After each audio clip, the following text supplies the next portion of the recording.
2017, hasta el día de hoy, ya hay más de 1.600 personas graduadas de los cursos de Belleza por el Futuro, de los cuales un 80% ya tiene un empleo. Así que dados estos agradecimientos y contado este plan espectacular que tiene L'Oréal Group, vamos a pasar a hablar con Lucía Bellocchio, que es la CEO de Trend Smart Cities y directora de la Diplomatura de Smart Cities de la Universidad Austral. Hola Lucía, ¿cómo estás? Hola Florencia, un gusto saludarte. No, el gusto es todo mío. Vamos a empezar con una pregunta que tiene que ver básicamente con lo que vamos a charlar hoy. Vamos a romper el hielo con la pregunta principal de todo esto. ¿Qué tiene que tener una ciudad para ser inteligente?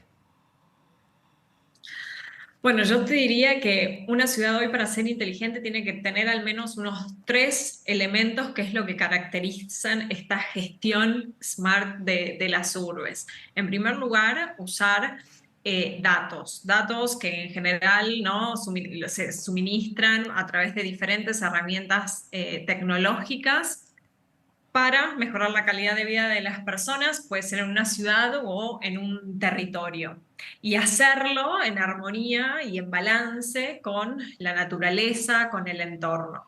Y esto es muy importante porque justamente hoy el gran desafío que tienen las ciudades en un contexto que es inminentemente urbano es esto de poder encontrar este equilibrio y que el desarrollo urbano sea realmente un desarrollo sostenible. Bien, Pero digamos que podríamos como tener estas tres palabras claves, estas ¿no? tres palabras, Personas, datos y naturaleza. estas tres palabras que hacen a las ciudades inteligentes hoy, ¿no? A mí me interesa saber un poco sobre movilidad sustentable. ¿Cómo se llega a ser realmente sustentable dentro de lo que es ciudades nuevas o ciudades inteligentes que han avanzado en la evolución a ser inteligentes? Eh, ¿Y qué políticas se tienen que implementar para lograrlo? Ujú. Bueno, cuando hablamos, ¿no? de este paradigma de la gestión inteligente de una ciudad, ponemos un foco muy especial en la movilidad, justamente, ¿no? Por este poder que tienen los datos hoy y por la gran cantidad de datos que podemos tener disponibles de lo que pasa en la ciudad y muchas veces de lo que pasa en tiempo real, ¿no? En la ciudad, y por eso hoy se habla mucho de City as a Service, Mobility as a Service y este gran poder de los datos y todo lo que nos puede decir de los padrones de movilidad en una ciudad.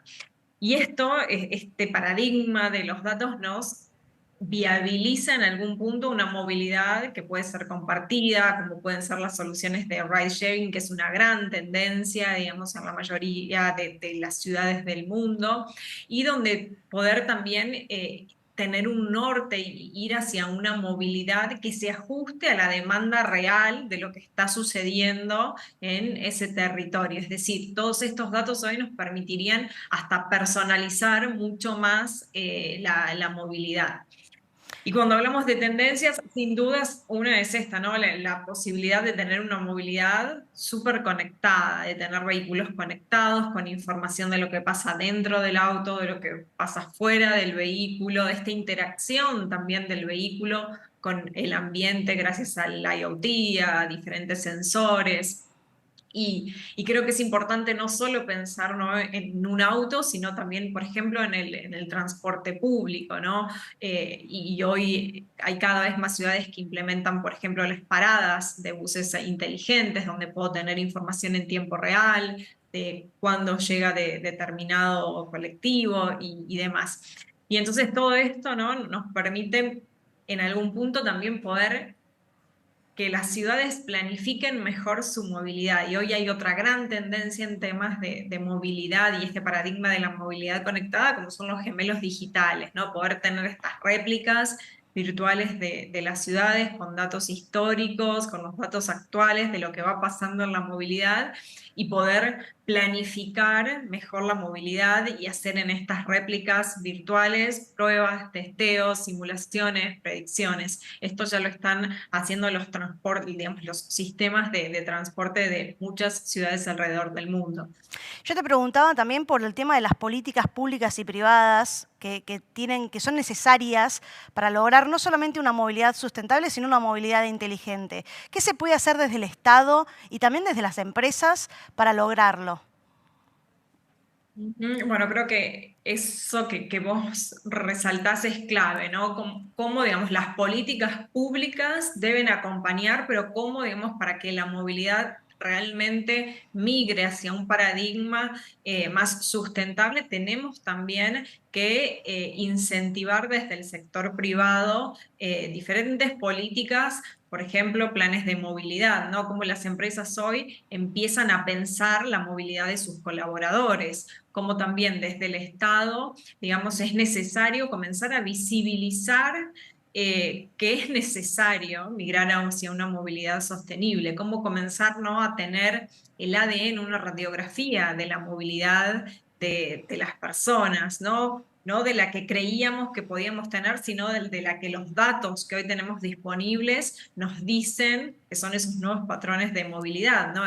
En ciudades post-pandemias, donde claramente quizás hay mucha gente trabajando remotamente, entonces, digamos, estos flujos de movilidad han cambiado. Y entonces volvemos al poder de los datos, a diseñar entonces políticas públicas o políticas privadas que se basen en esos datos, que se basen en esa evidencia y bajo, digamos, un eje totalmente colaborativo, ¿no? Compartiendo datos, también testeando, probando. Creo que cuando estamos en una época de transición como la que estamos viviendo actualmente, ¿no? Es necesario esto, como ir probando y testeando qué funciona mejor y también, ¿no?, educar, cómo hacer para cambiar el chip de que muchas veces, ¿no?, como estamos acostumbrados a usar determinadas formas de movilidad, cómo hacer que podamos pensar la forma en la que nos trasladamos diferente, ¿no? Porque, digamos, lo que cada uno hace también cuenta cuando hablamos de movilidad sostenible, cómo cambiamos nuestros viajes, cómo reemplazamos determinados trayectos por formas de movilidad que sean más sostenibles y cómo también, ¿no?, generamos las condiciones, porque quizás, bueno, pensando en una movilidad más activa, en una movilidad mucho más multimodal, bueno, cómo las ciudades también generan la infraestructura para que como ciudadanos, como ciudadanas, usemos diferentes formas de movilidad. Hablabas recién de gemelos digitales, del poder de los datos, en todo lo que tiene que ver con ciudades inteligentes. ¿Cómo atraviesa hoy la tecnología el potencial de las ciudades? ¿Cómo se puede pensar en ciudades inteligentes atravesadas totalmente por la tecnología hoy? Ujú. Bueno, ¿no? Un poco de lo que hablábamos, es el poder tener información, ese creo que es el gran asset que nos da hoy la tecnología, poder tener datos concretos de lo que está pasando, sea en la movilidad o sea en, digamos, en determinadas otras ejes que componen a la ciudad. Hoy, digamos, y yéndonos un poco más al futuro, por así decirlo, vemos como, por ejemplo, no sé, el uso de la realidad aumentada. ¿Cómo podemos, por ejemplo, antes de comprar un vehículo, poder hacer testeos de algún accesorio? Se empieza a hablar inclusive de este concepto de metamovilidad, ¿no? Una fusión entre la movilidad y el metaverso, cómo generar experiencias más inmersivas y acá hacer uso, ¿no?, de las tecnologías más disruptivas que se pueden tener. Pero principalmente cuando hablamos de una movilidad sostenible es cómo ponemos a la tecnología también no solo al servicio de la persona, sino al servicio de nuestro contexto. Y hoy en un contexto donde la crisis climática ganó un protagonismo enorme, la tecnología es ese gran aliado para realmente llegar a una movilidad sostenible, ¿no es cierto?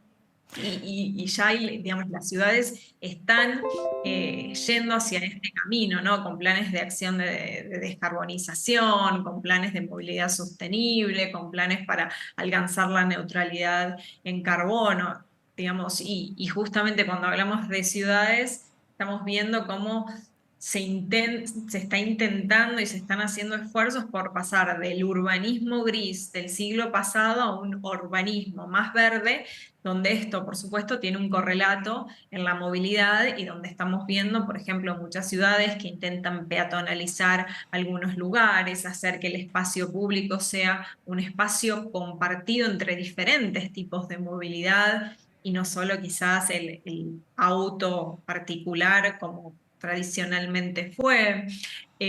O lo mismo, por ejemplo, establecer zonas de bajas emisiones. Hay muchas ciudades que en los centros urbanos, lo que podríamos llamar los downtowns, están estableciendo estas zonas de bajas emisiones o donde hay que pagar para poder ingresar, justamente, ¿no? Intentando hacer que la movilidad sea una movilidad más sostenible, reducir las emisiones de CO2, y por eso hablaba, ¿no? de la gran importancia que tiene poder visibilizar datos, poder visibilizar el problema en este propósito de educar a la ciudadanía, ¿no? ¿Por qué es necesario cambiar hacia una movilidad más sostenible? ¿Por qué la movilidad hoy está en esta gran transición y en esta gran transformación? Justamente porque la movilidad también es una de las industrias que en pos de esta sostenibilidad se ve obligado a hacer estos cambios.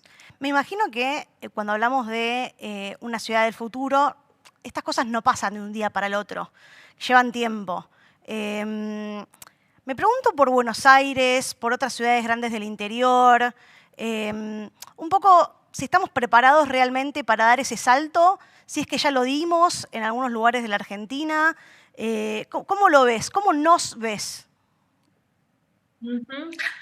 Bueno, yo, diferente a lo que muchos piensan y opinan, de que muchas veces se dice que Latinoamérica y Argentina está lejos de tener ciudades inteligentes, creo que ninguna ciudad está tan lejos de este paradigma. ¿Y por qué? Porque justamente las ciudades terminan siendo el reflejo de la vida de las personas, y nosotros las personas estamos cada vez más interactuando con diferentes tecnologías, con diferentes dispositivos, y las ciudades terminan tarde o temprano ayornándose a esta forma que nosotros le damos, ¿no?